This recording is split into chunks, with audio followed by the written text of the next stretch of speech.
देखिए कल्पेश्वर महादेव जा रहे हैं हम, उर्गम घाटी में होके जाएंगे और आपको भी ये मार्ग बताते जा रहे हैं हम। हमने जो गाड़ी चालू करी थी वो 26, 23, 12 पर 11 पर चालू करी थी। अब वहाँ जाके कितने किलोमीटर बनते हैं हम आपको पूरा दिखाएंगे, तो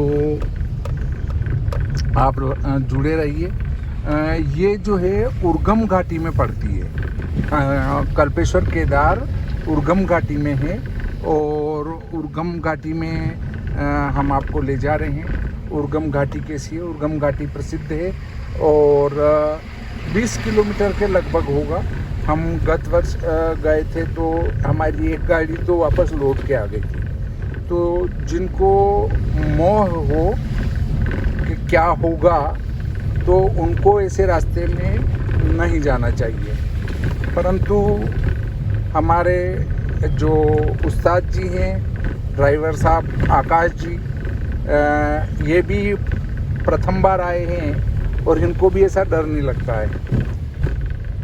मेरी बेटी मायावती, इसको भी इस प्रकार का कोई डर नहीं लगता है। इसका तो ये मानना है कि प्रभु के दर्शन करो, जब उनके जा रहे हैं तो वो रक्षा करेंगे, अपन क्यों चिंता करें। और मैं तो रिस्क मोल लेता ही लेता हूँ, तो और रिस्क मोल नहीं लेंगे तो आपको दर्शन कैसे कराएंगे। ये देखिए अलकनंदा जी के ऊपर एक पुल बना हुआ है, इसके ऊपर होकर हम इधर आ रहे हैं। नीचे अलकनंदा जी बह रही है, दिख रही होगी आपको। और अब हम उर्गम घाटी की ओर प्रस्थान कर रहे हैं। तो आप इस मार्ग को देखें कि ये मार्ग जो है वास्तव में दिक्कत देने लायक तो है। जब और उर्गम घाटी में हम चले जाएंगे तब और आपको मार्ग का निरंतर दिखाते रहेंगे। और आप पूरा वीडियो देखें, निश्चित आपको अच्छा भी लगेगा। हो सकता है आपको भय लगे, पर वीडियो देखने से कोई भय नहीं लगेगा। अगर आप इधर आते हैं तो ज़रूर भय लगेगा, पर यदि डरते हैं तो फिर इस स्थान में नहीं आना चाहिए।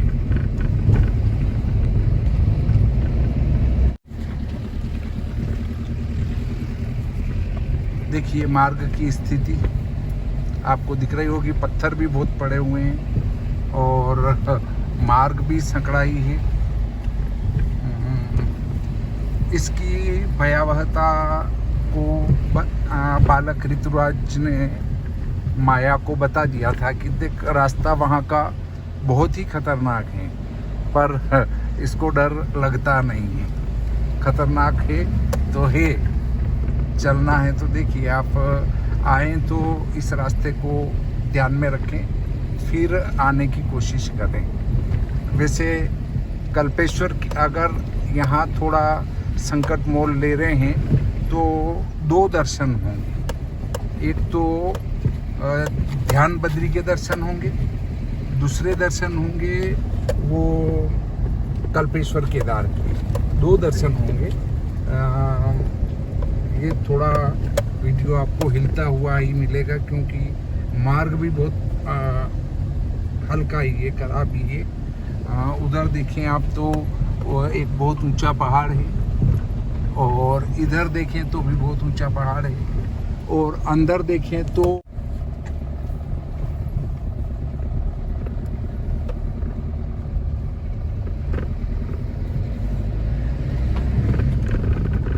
मार्ग कहीं कहीं तो ठीक है, कहीं कहीं बहुत ही हल्का है।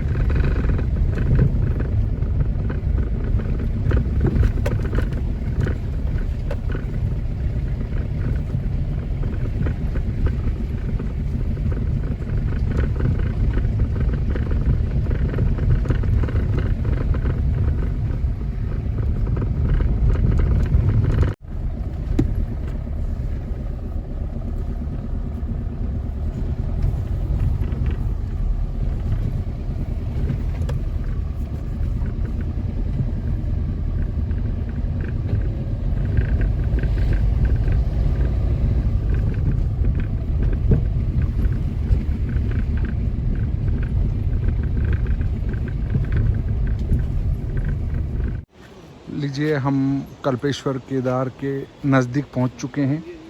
यहाँ जो नोटिस लगाया गया है उसको मैं आपको पूरा पढ़ के बताता हूँ। कल्पेश्वर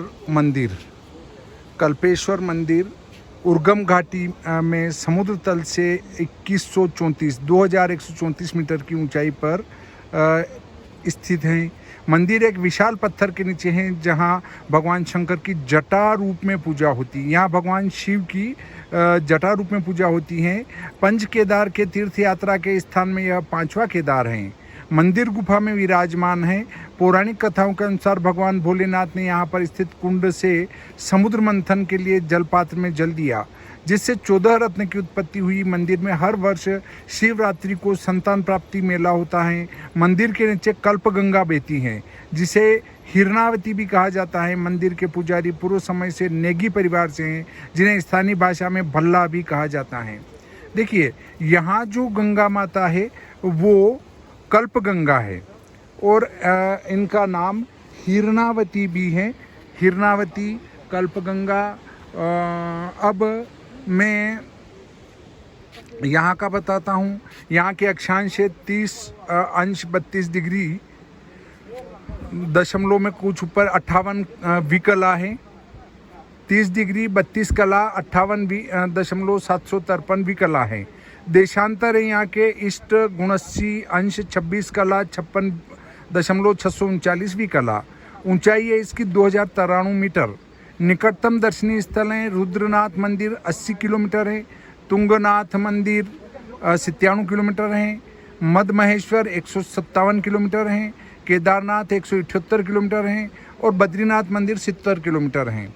देखिए, इसके पीछे ये इंग्लिश में, जो हिंदी नहीं जानते उनके लिए ये इंग्लिश वर्ड हैं, वो इनसे पढ़ लें।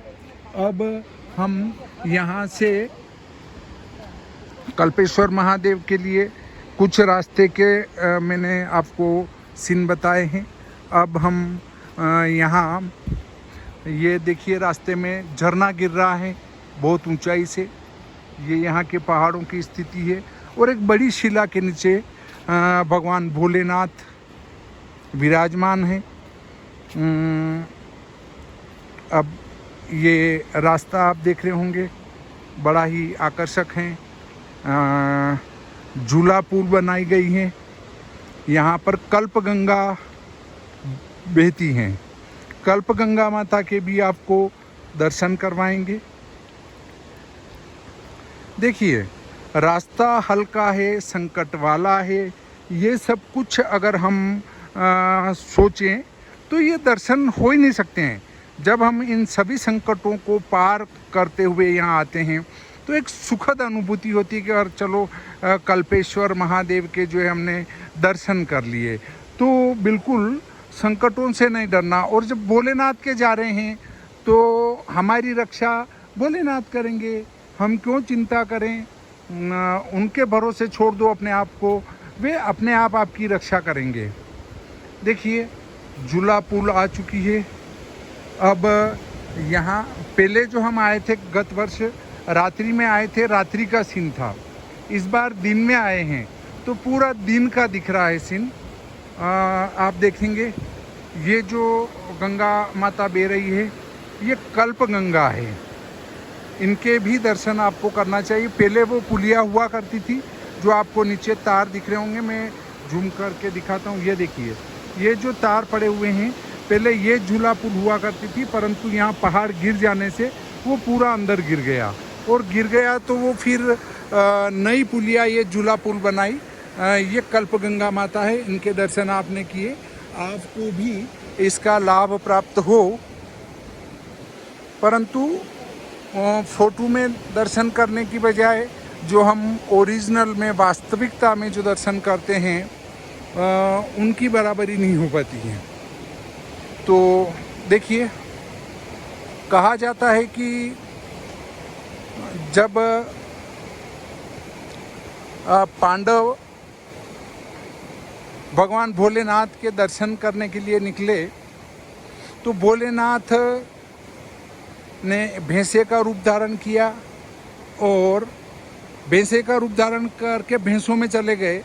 तब इन भीमसेन जी ने विचारा कि अब हम कैसे पहचान सकते हैं।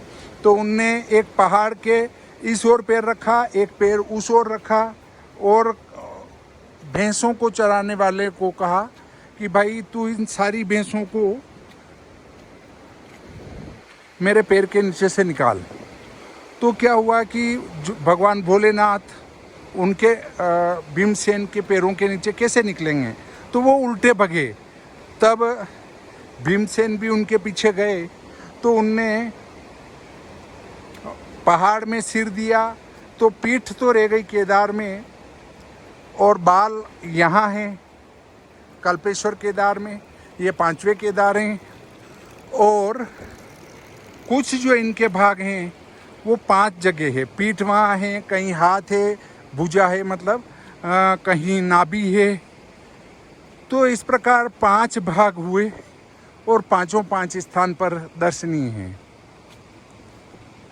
अन्य स्थानों पर पैदल चलना पड़ता है, परंतु यहाँ पर अपन कल्पेश्वर जी के 1 किलोमीटर दूर तक गाड़ी आ सकती है। यहीं पर वापस जाएंगे तो 2-3 किलोमीटर के बाद ध्यान बद्री विराजमान है, उनको भी आपको दिखाऊंगा। नहीं तो शिखर दर्शन तो कराएंगे ही, अगर फोटो खींचना वर्जित होगा तो। गत वर्ष यहाँ रात्रि में आए थे, इस वर्ष दिन में आए। नीचे नदी का शोर बहुत अधिक हो रहा है।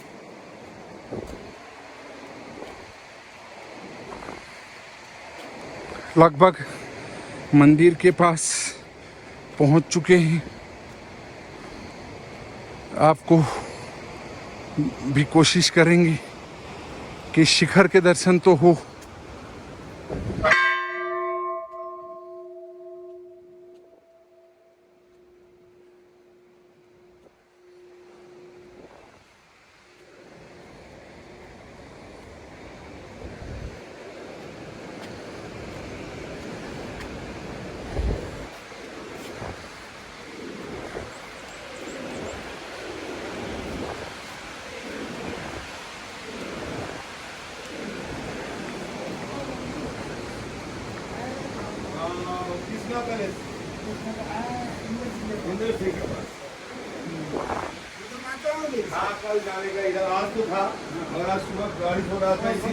नंदीगण जी महाराज, अन्य और मूर्तियां हैं यहाँ पर।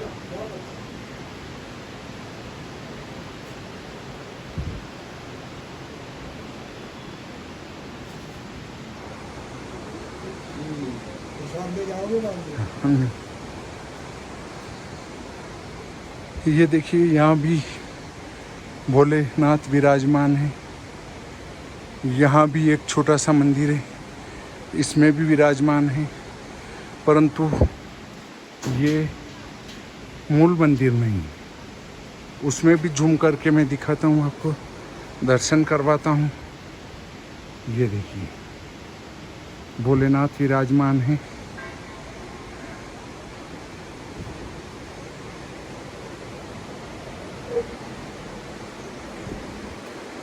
ये वहाँ नोट लगा रखा था कि एक बड़े पत्थर के नीचे कल्पेश्वर केदार विराजमान है।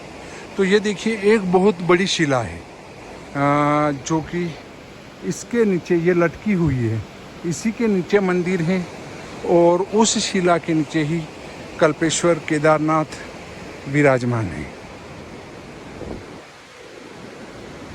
ये यहाँ पर बजरंगबली विराजमान है और गणेश जी आदि विराजमान है। यज्ञ कुंड है और ये देखें नंदीगण है।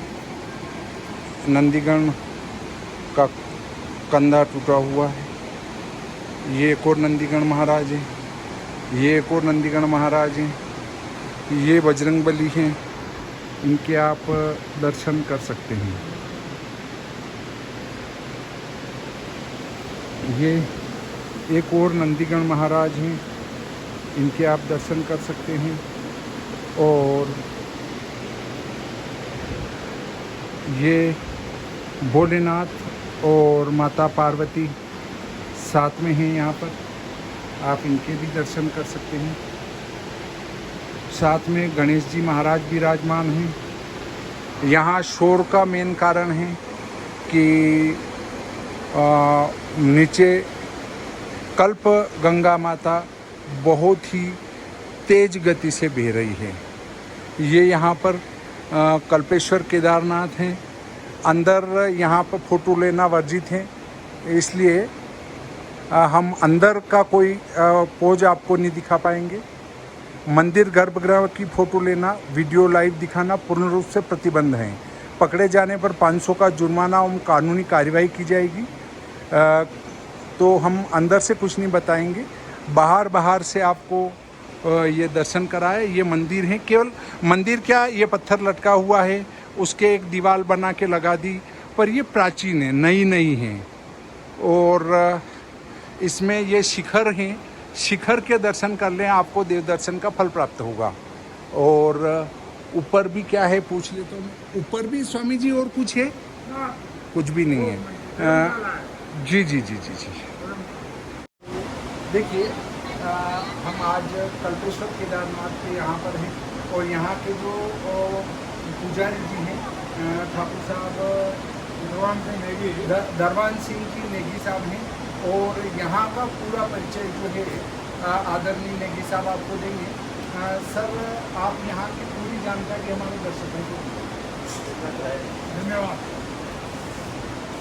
ये कल्पनाथ मंदिर, यहाँ पर भगवान की गीता है। पंचम केदार है। पहला केदार केदारनाथ में भगवान का पीठवास, पीठ का दर्शन होता है, पीठ की पूजा होती है। दूसरा केदार जो है मध्यमेश्वर में भगवान का मध्य भाग की पूजा होती है, मध्य भाग का दर्शन होता है। तीसरा केदार जो है तुंगनाथ में भगवान की भुजा की पूजा होती है, भुजा का दर्शन होता है। चौथा केदार जो है रुद्रनाथ में भगवान का चेहरा, तो चेहरे की पूजा होती है और चेहरे का दर्शन होता है। पंचम केदार जो है भगवान कल्पनाथ में भगवान की जटा की पूजा होती है, जटा का दर्शन होता है। जटा से जो है जल निकलता है कल्पगंगा। तो कल्पगंगा जो है मंदिर के पीछे कुआं है, कुएं में बूंद पानी इकट्ठा होता है, उस जल से भगवान का अभिषेक होता है। बगल में यज्ञावती नदी है। यज्ञावती नदी जब भगवान के चरणों से नीचे को जाती है तो इसको कल्पगंगा बोलती है। कल्पगंगा त्रिवेणी में जाएगी, अलकनंदा से मिलेगी, अलकनंदा देवप्रयाग में जाएगी, गंगा से मिल जाएगी। ये भगवान के 5 आलय हैं। मध्य महेश्वर, तुम महेश्वर, रुद्र कल्प महेश्वरम। यहाँ पर जो है पंचम केदार है, ये कल्पनाथ में पंचम केदार है। यहाँ पर से जो है पंचवटी की यात्रा आरंभ हो जाती है और पंच केदार की यात्रा समापन हो जाती है। यहाँ पर 2 किलोमीटर आगे जाके आपको ध्यानबद्री मंदिर मिलेगा। भगवान विष्णु जी वहाँ पर जो है तपस्या में बैठे हुए हैं। आगे जो है हिलम से 3 किलोमीटर आगे अणमठ में जो है आपको जो है विष्णुवती जी हैं। और उसके बाद जो है जोशीमठ से आगे पांडुकेश्वर में योग बुद्धि, और योग बुद्धि से आगे भगवान विराजमान। फिर भविष्यवती जोशीमठ से जो है दैनिक तरफ तपोवन से ऊपर वो है।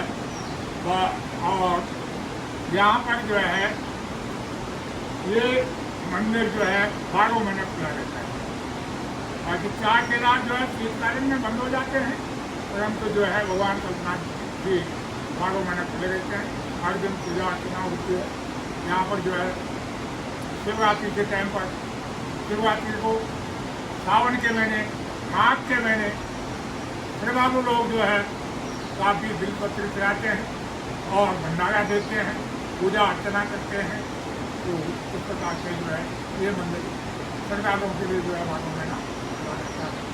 और कल्पनाथ का मतलब जो है, जो आप अपने दिल में कल्पना करते हैं उस कल्पना को भगवान पूर्ण करता है। किसी के आपके बच्चे नहीं हो, पुत्र नहीं होते हैं, या जो है अन्य परेशानियाँ कोई भी हो तो भगवान जो है अवश्य पूरा करता है। परंतु भगवान के प्रति हम लोगों की भावना भी होनी चाहिए। धन्यवाद। आदरणीय ठाकुर साहब ने बहुत ही सुंदर जानकारी दी। आप भी कल्पेश्वर केदार पधारें टीका लगा। यहाँ के दर्शन का लाभ लें। एक स्थान और मैं आपको बताना भूल गया था, ये पीछे गणेश जी महाराज विराजमान हैं। ये एक और हैं प्राचीन, इनके आप दर्शन करें और दर्शन का लाभ लें। कल्पेश्वर केदार जय